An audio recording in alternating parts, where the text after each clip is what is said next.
सुनील भुसाराजी, अशोक बापू पवार, जगन्नाथ बापू शेवाळे, रोहित पवार, महबूब शेख, जयदेव गायकवाड, स्वप्नील गायकवाड, सर्वच व्यासपीठावरील मान्यवर आणि सत्यशील शेरकर आणि व्यासपीठावरील सर्वच मान्यवर, शिवसेना नेते राजाराम बानखेले, सर्वच शिवसेना जिल्हा प्रमुख सुरेश भाऊ बोर, सर्वच काँग्रेस पक्षाचे अध्यक्ष राजू इनामदार, सर्वच महाविकास आघाडीचे सर्व सन्माननीय सदस्य आणि बंधू भगिनींनो, आज आपल्या सर्वांना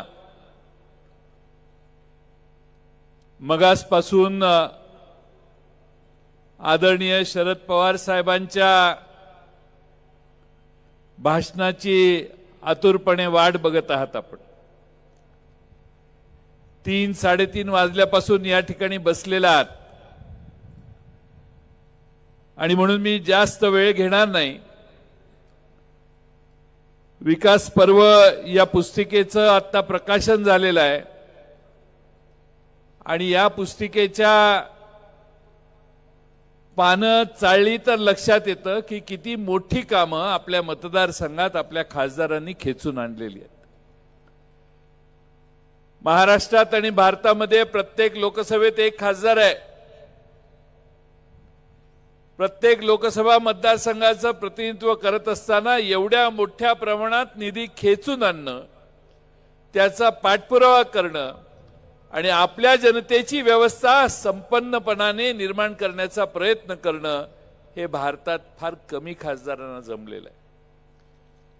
5 वर्षाच्या कालखंडात डॉक्टर अमोल कोल्हे यांनी 3 वेळा संसद रत्न नावाचा किताब मिळाला.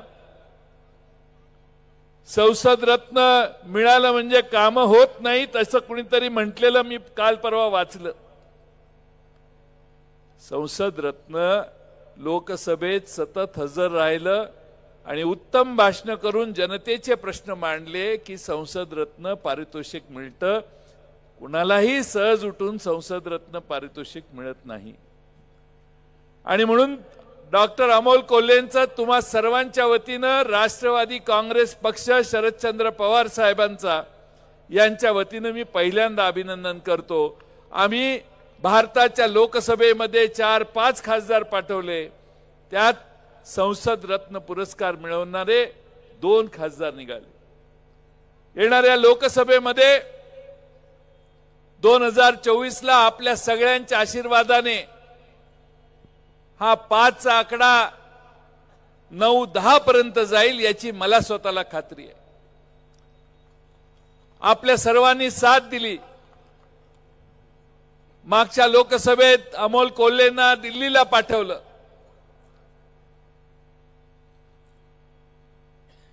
आपण सगळे खासदारांनी आपल्या गावात आलं पाहिजे हा आग्रह करत असतो, पण आम्ही अनेक वर्षापासून बघतोय.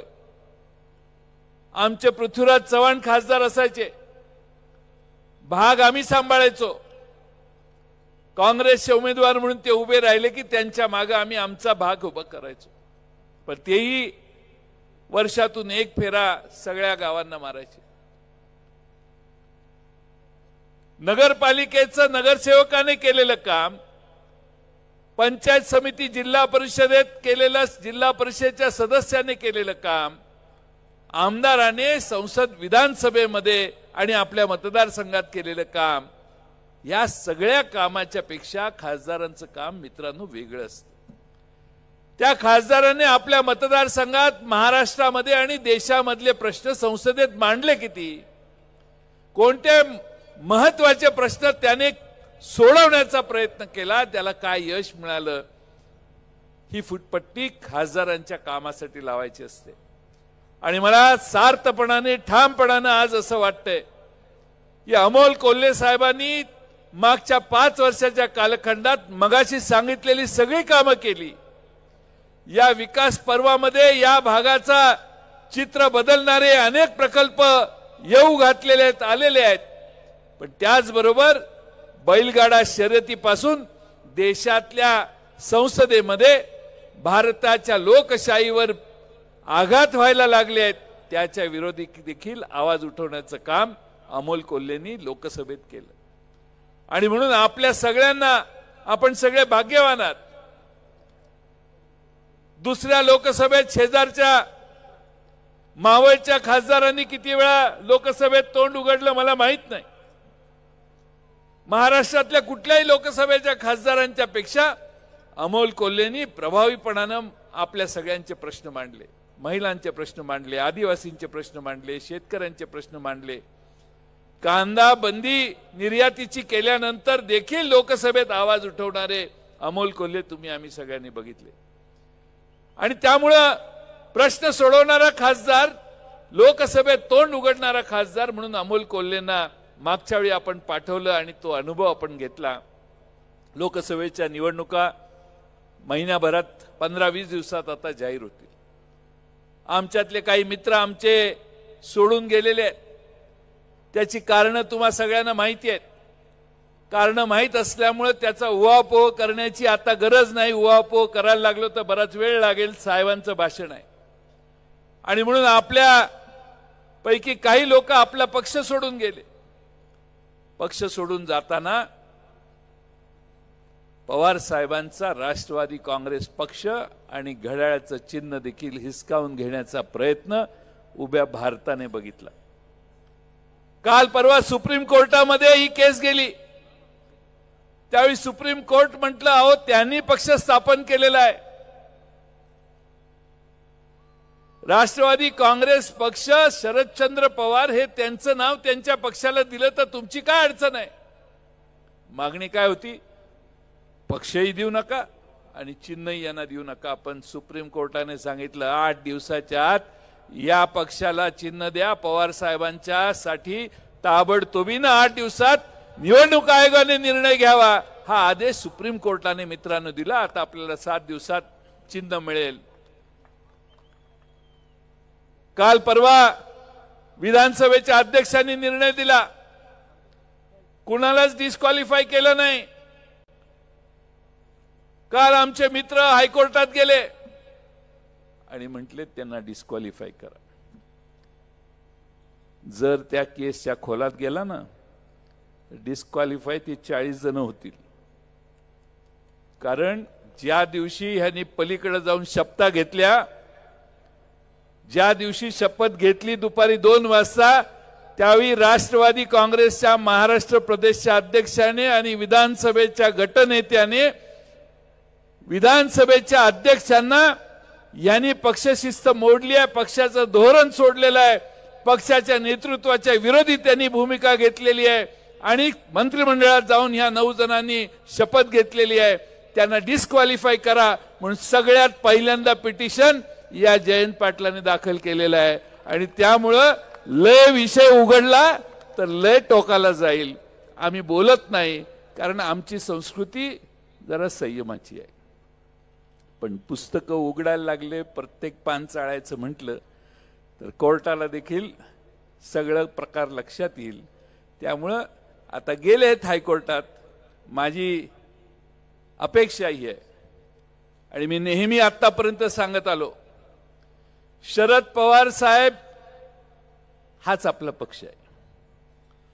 शरद पवार साहेब ज्या ठिकाणी उभा राहतील त्या ठिकाणी आपला पक्ष उभा राहील। त्यांना जे चिन्ह मिळेल ते चिन्ह घराघरापर्यंत, शेवटच्या माणसापर्यंत पोहोचवण्याचं काम तुम्ही आम्ही सगळ्यांनी करायचंय।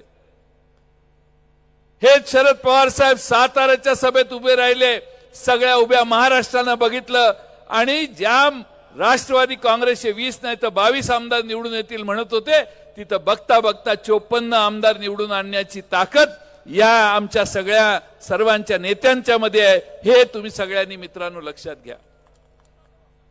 आणि म्हणून शरद पवार या नावाला दिल्ली देखील दचकून असते। शरद पवार साहेब काय करतील याचा 10 वेळा विचार लोक करतात। आम्ही पवार साहेबांच्या नेतृत्वाखाली अनेक वर्ष काम केले, त्यांचे अनेक डाव आम्ही बघितले आहेत। कोणी तेल लावून पैलवान आहे म्हटल्यावर त्याच्यावरही उपाययोजना कशी करायची हेही शरद पवार साहेबांनी मागच्या काळात दाखवून दिलेलं आहे।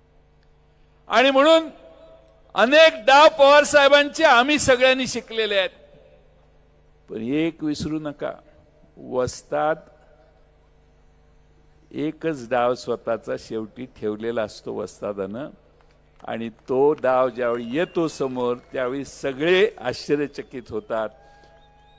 तुमच्या आमच्या सगळ्यांनी पवार साहेबांचा अनुभव घेतलाय, पण एक डाव पवार साहेबांचा शेवटचा तुमच्या सगळ्यांना चितपट करणारा अजून बाहेर यायचा आहे। तुम्ही काळजी करू नका, तो दिवस तुम्हाला सगळ्यांना चक्रावून सोडेल। आणि म्हणून माझी तुम्हाला विनंती आहे, आंबेगावकरांना, या परिसरामध्ये आपण अनेक वर्ष पवार साहेबांना प्रेम देण्याचं काम केलं, त्यांच्या मागे निष्ठेने उभा राहिला। मी कांदा, महागाई, इथेनॉलचा प्रश्न नवा तयार झालेला आहे, ऊस उत्पादकांचे प्रश्न त्यामुळे नवे निर्माण झालेले आहेत। या सगळ्यांविषयी बोलून वेळ घेणार नाही, कारण साहेबांचं भाषण आपल्याला ऐकायचं। पण मी आपणा सगळ्यांना सांगतो, आम्ही आज 11-12 आमदार त्यांच्या बरोबर आहे। पवार साहेबांना पत्रकारांनी विचारलं, तुमच्या बरोबर आमदार किती आहेत? पवार साहेब म्हटले 0 आमदार आहेत। असं कोण म्हणू शकतं? ज्याला शून्याचे 100 करायची ताकद असते असाच माणूस म्हणू शकतो। काही अडचणीमुळे आमचे मित्र गेलेले आहेत, ठीक आहे, पण जे तुम्ही सगळे आहात, तुम्हा सगळ्यांना विनंती करायची माझी आज इच्छा आहे, येणाऱ्या लोकसभेमध्ये अनेक लोक तुम्हाला सांगायला येतील, आमच्या अमोल कोल्हेंच्या बाबतीत बोलतील, तिकडे फार मोठा विकासाचा डोंगर आहे, इकडे काय राहिलेलं आहे असं सांगतील। पण मित्रांनो, नैतिकतेचं अधिष्ठान ठेवून काम करणाऱ्याच्या मागे परमेश्वर देखील ताकद उभा करतो। नैतिकता सोडल्यानंतर प्रश्न तयार होतात।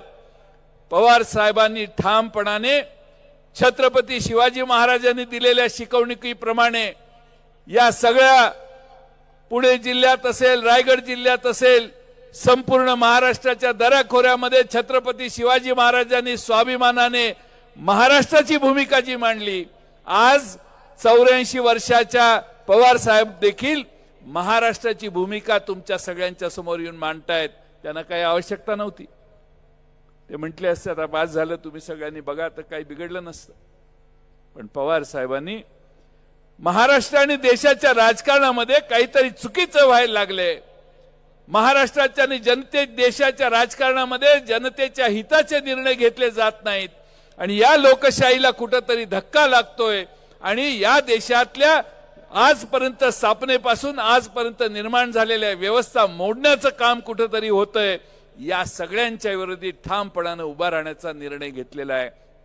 तुम्हा सगळ्यांना माझी विनंती आहे, तुमची सगळ्यांची परीक्षा आहे, सभेला आला आनंद आहे, आज अतिशय आनंदाने साहेबांचं मार्गदर्शन करून जाल। पण मी पक्षाचा एक कार्यकर्ते या नात्याने तुम्हाला विनंती करतो की प्रत्येकाची आता जबाबदारी इथनं पुढे सुरू झालेली आहे। तुमचा बूथ सांभाळा, तुमच्या बूथ कमिट्या करा, महिला, लहान मुलं, पुरुष जे जे असतात, अमोल कोल्हे साहेब आले पाहिजेत, तिथले आमचे माजी आजी आमदार आले पाहिजेत, मग आम्ही बूथ कमिट्या करणार, हे डोक्यातून काढा। तुम्ही प्रत्येक जणांनी शरद पवार मी आहे असं समजा आणि स्वतःची बूथ कमिटी निर्माण करा, आणि प्रत्येक कार्यकर्त्याने स्वतःचा बूथ लढवण्याचं काम करा।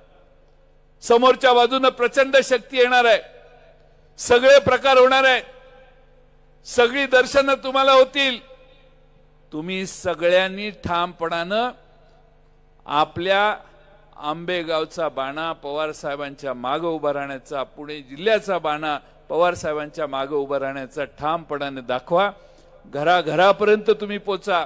आम्ही कदाचित तुम्हाला एवढ्या मोठ्या प्रमाणात व्यवस्था करू शकणार नाही जी समोरून व्यवस्था होते। थोड्या दिवसाने तुम्हाला प्रचंड मोठ्या प्रमाणामध्ये इव्हेंट्स दिसतील। इव्हेंटच्या माध्यमातून या देशातल्या आणि राज्यातल्या सरकारने लोकांना प्रभावित करण्याचा प्रयत्न करायचं ठरवलेलं आहे। आम्ही सरळ माणसं आहोत, तुम्ही आणि आम्ही सारखेच आहोत। आपल्यावर परकीयांचं आक्रमण येतंय असं समजा आणि महाराष्ट्र धर्म वाचवण्यासाठी, महाराष्ट्र टिकवण्यासाठी आणि महाराष्ट्राचा स्वाभिमान टिकवण्यासाठी तुम्ही सगळ्यांनी एकसंघ व्हा। आज इथं जे आलेले नाहीत, घरात बसलेले आहेत, काही लाभार्थी आहेत, त्यांना भीती वाटते की कसं जाऊ सभेला, पण त्यांच्या मनातही पवार साहेबांच्याच साठी प्रेम आहे हे विसरू नका। त्याला सांगा तू घाबरू नको, लय जण बाहेर आलेत। मी देवदत्त निकमना सांगत होतो खुर्च्या मांडा। देवदत्त निकम म्हटले साहेब तुम्ही काय चिंता करू नका, खाली मांड्या घालून बसायची, आमच्या भागातल्या लोकांना जमिनीवर बसायची सवय आहे। आणि म्हटलं ते आज एवढा अथांग जनसागर बघितल्यावर देवदत्त निकम तुमचं अभिनंदन केलं पाहिजे। तुम्ही ठामपणाने पवार साहेबांची भूमिका मांडण्यासाठी इथं थांबला।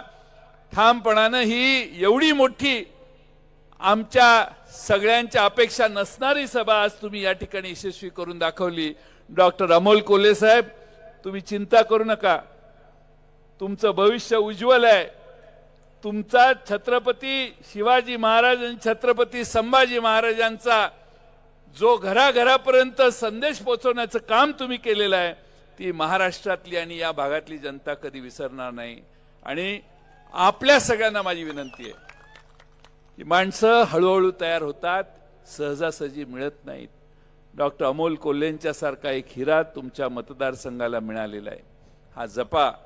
या मतदारसंघामध्ये तुम्हाला आता सगळे सांगायला येतील तिकडं तिकडचीच मेजॉरिटी होणार आहे, असं काही नसतं। मोजल्याशिवाय या देशातल्या जनतेचं मन कधी जयदेव गायकवाड कळत नाही। मोजेपर्यंत थांबा।